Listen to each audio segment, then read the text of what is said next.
Hello everyone, it's Adir75 back again with a new video, and I think this is my first guide on my channel, and it's on the Eagle 7, T26E3 Eagle 7. And the reason why is because when I just got it, too, because I'm seeing a lot of people struggling to play this tank, because the reason why you're seeing a lot of these is because people are going for Snow Globe, but then like they realized, hey, we can't really win 100 battles one day, I don't have time for that. But then they realize, hey, I have enough the Jingle Bells to get the Eagle 7, so they get the Eagle 7. But when I'm playing my tier 7s, my tier 8s, I'm seeing that every one of them is struggling to penetrate. And not penetrate, I should say, but struggling to play it, how to play it right. So I'm here to help you with that, even though I just got it today, but I know how to play it. And for those people that are good at this game and they know something, but they're still struggling with it, basically think of your Eagle 7 as a M60 or an M48 patent, because especially if you have those two tanks as tier 10s. But like basically the gun mantlet is completely impenetrable like the two tanks I just said, but also just like the two tanks I just said, the M60 and M48 patent, the part literally just right outside of the gun mantlet, like that small sliver, pretty much, you can't, those are penetrables, so is the hatch. So you kind of want to wiggle it, but you can also, but against tier 6s though, you can pretty much sit there, kind of like an E5. But for those people that don't have tier 10s or don't have those tanks, let me just see if I can find a tank like that. Most people don't have that, so. Let me find it. It's kind of like a, the Panzer IV-S.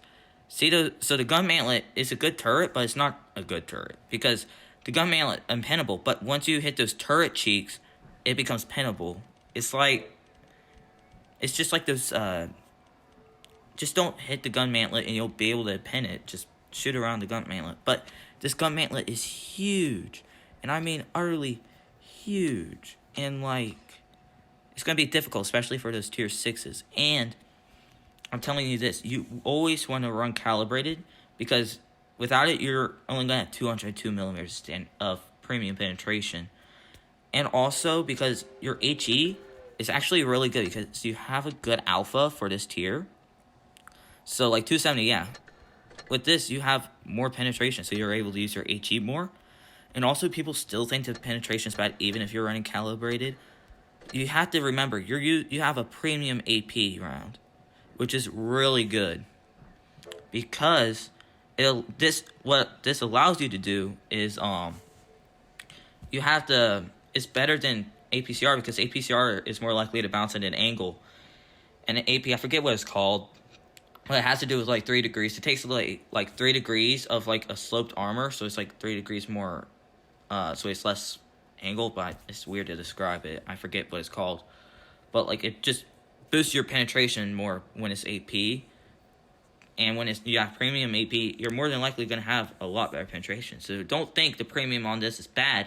It's decent. It's good, and it's good, decent. I wouldn't call it horrible. So that's that. In my opinion, you want to have this, because this mobility, like your mobility is average, it's decent. But with this, it's good. But since you have that engine boost, and you don't have that adrenaline, because you're going to want these, use the case of cola and the bottle of cola, because then you have like the better reload, aiming time, etc., less dispersion. And yeah, but sadly for those people that like to have other camouflages on it, besides having it choose for you, you can't, once you get this tank, you're stuck with it. You can't change the camouflage. This is how it's always going to look. So, yeah, kind of a rip. But I'm here to, of course, show you how it plays, and yeah. And I have replays that I'm gonna show you of it. And here was my first game in it. It was actually pretty good.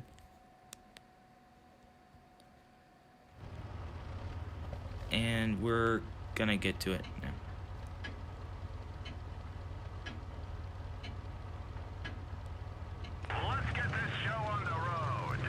And I'm sorry if you're struggling to hear it. I'm still trying to figure out like the perfect audio for the gameplay.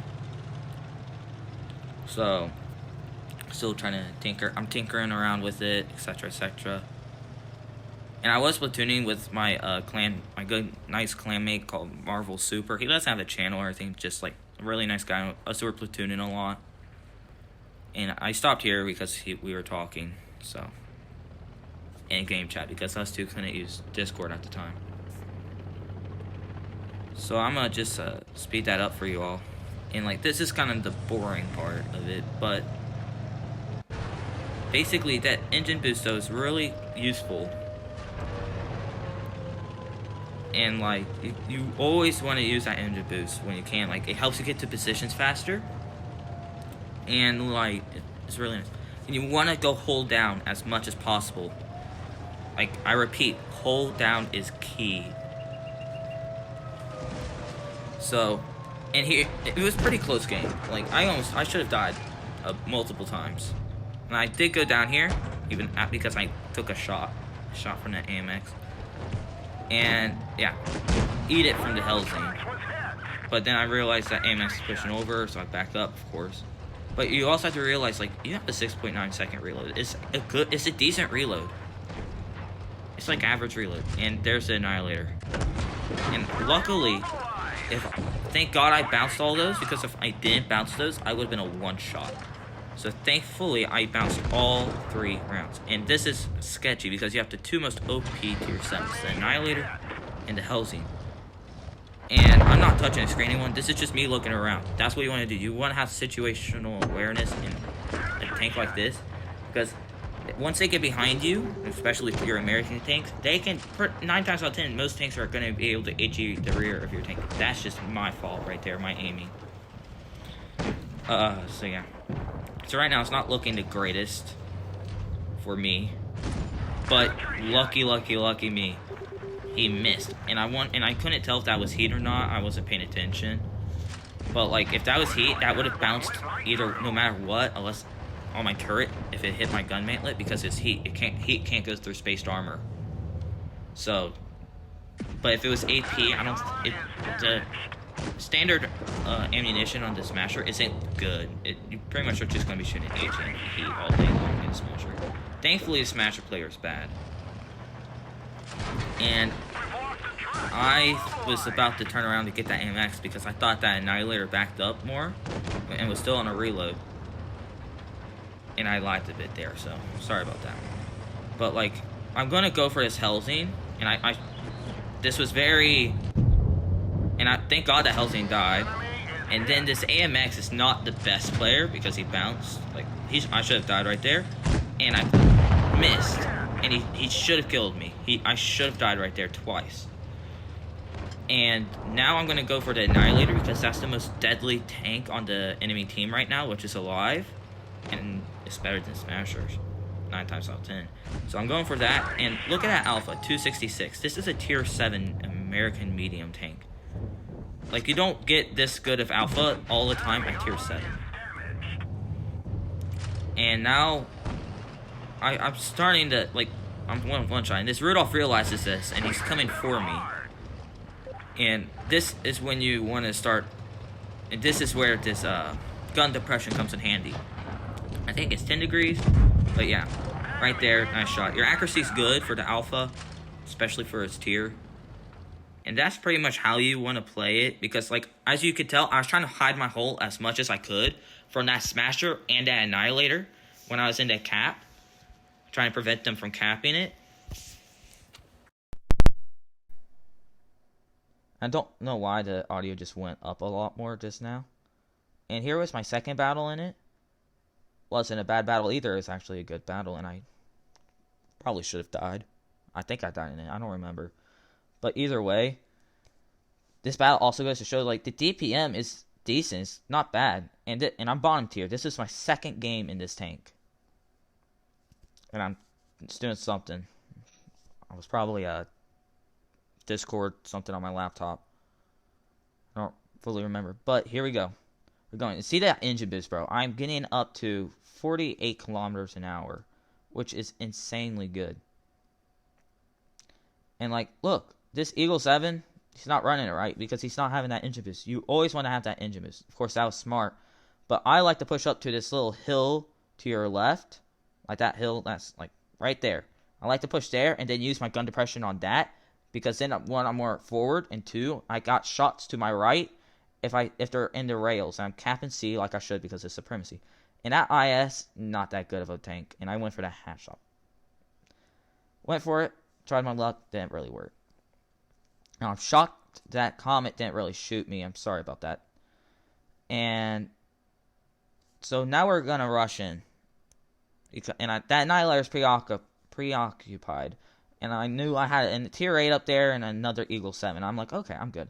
So I'm going to farm this IS because he has a big alpha. And if he gets my rear and he has 2 brain cells, he's going to shoot my rear with HE because he has enough HE pin to do that.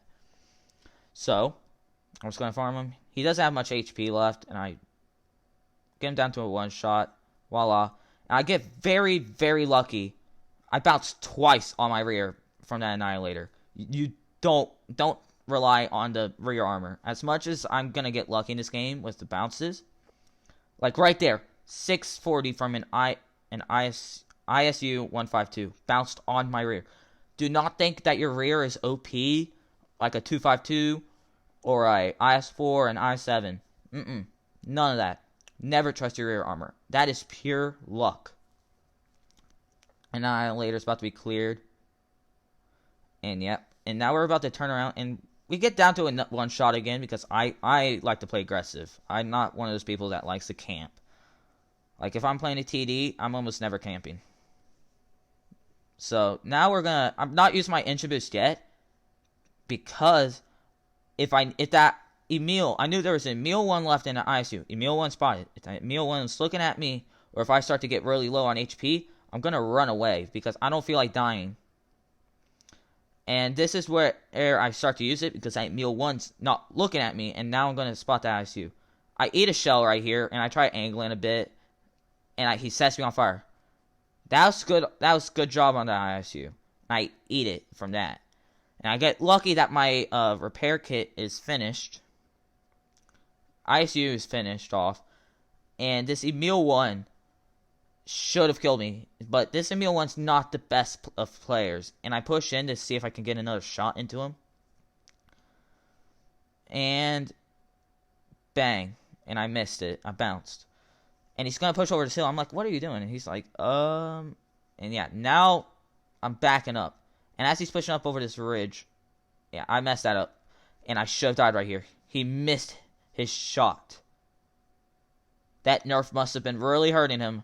And then, yeah, I should have died right there. But either way, another good game. Average. It's not the best game, but it works. And, yeah. So that's pretty much how you want to play it. Play it, hold down, wiggle the turret. Do not rely on your rear armor.